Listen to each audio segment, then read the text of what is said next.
ശിശുവിനെ അമ്മ വലിച്ചെറിഞ്ഞ സംഭവത്തിൽ കുഞ്ഞിനെ CWC ഏറ്റെടുക്കും.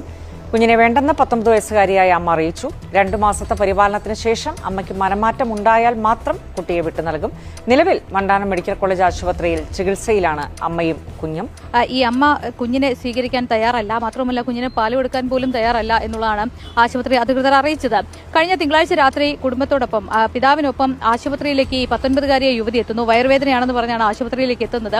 ചികിത്സിച്ച ഡോക്ടർമാർക്ക് ഒരു സംശയമുണ്ടായിരുന്നു ഇവർ ഗർഭിണിയാണോ എന്ന്, പക്ഷെ അവരത് സമ്മതിക്കാൻ തയ്യാറായിരുന്നില്ല. പിന്നീട് ഇടയ്ക്കിടയ്ക്ക് ഇവർ ശുചിമുറിയിൽ പോകുന്നു. ചൊവ്വാഴ്ച പുലർച്ചെയോടെ ശുചിമുറിയിൽ പ്രസവിച്ച ഈ 19-കാരി കുഞ്ഞിനെ ജനലിലൂടെ പുറത്തേക്ക് എടുത്ത് ഇടുകയായിരുന്നു. അത് പിന്നീട് ആശുപത്രി ജീവനക്കാർ ആ കുഞ്ഞിനെ കണ്ടെത്തുകയും കുഞ്ഞിനെ വേണ്ട ചികിത്സ നൽകുകയുമായിരുന്നു. അമ്മയും കുഞ്ഞിനെയും വണ്ടാനം മെഡിക്കൽ കോളേജ് ആശുപത്രിയിലേക്ക് മാറ്റി.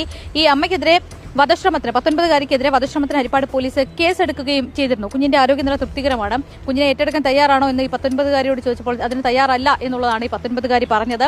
ഇവർ എറണാകുളത്ത് ജോലി ചെയ്യുകയാണ്. ജോലിയും പഠനവും കൂടെ ഒരുമിച്ചാണ് ഈ പെൺകുട്ടി കൊണ്ടുപോകുന്നത്. ജോലി സ്ഥലത്ത് വെച്ച് ഒരാളുമായി അടുപ്പത്തിലാകുന്നു. അയാൾ നിന്നാണ് ഗർഭിണിയായത് എന്ന മൊഴി പോലീസിന് നൽകുകയും ചെയ്തിട്ടുണ്ട്. പക്ഷേ പിന്നീട് അയാളുമായി വേർപിരിയുന്നു. ഇയാൾക്ക് താൻ ഗർഭിണിയാണെന്നോ പ്രസവിച്ച കാര്യമോ ഒന്നും അറിയില്ല എന്നുള്ളതാണ് യുവതി ഇപ്പോൾ പറഞ്ഞിട്ടുള്ളത്. ഏതായാലും ഈ 19-കാരി ആശുപത്രി വിട്ട ശേഷം ഇവരെ മൊഴിയെടുക്കുന്നതും അറസ്റ്റ് ചെയ്യുന്നതും ഉൾപ്പെടെയുള്ള നടപടികളിലേക്ക് പോലീസ് കടക്കും. പക്ഷെ അതിലൊക്കെ ഉപരി ഈ കുഞ്ഞിനെ അവർ ഏറ്റെടുക്കുമോ എന്നുള്ളതായിരുന്നു ഏറ്റവും പ്രധാനപ്പെട്ട ആശങ്ക. അതിന് തയ്യാറല്ല എന്ന് പെൺകുട്ടി അറിയിച്ചിരിക്കുന്നു. അപ്പോൾ CWC ഈ കുഞ്ഞിനെ ഏറ്റെടുക്കും. അതിനുശേഷം ജില്ലാ ശിശു സംരക്ഷണ സമിതിക്ക് കൈമാറും എന്നുള്ളതാണ് നിലവിലെ തീരുമാനം. ഈ വരുന്ന 2 മാസത്തിനുള്ളിൽ ഏതെങ്കിലും തരത്തിൽ ഈ 19-കാരിക്ക് കുഞ്ഞിനെ ഏറ്റെടുക്കാൻ തയ്യാറാവുകയാണെങ്കിൽ ആ അമ്മയ്ക്ക് തന്നെ കുഞ്ഞിനെ നൽകും. അതല്ല എന്നുണ്ടെങ്കിൽ ശിശു സംരക്ഷണ സമിതിയുടെ നേതൃത്വത്തിലായിരിക്കും കുഞ്ഞിന്റെ മുന്നോട്ടുള്ള കാര്യങ്ങൾ തീരുമാനിക്കുക.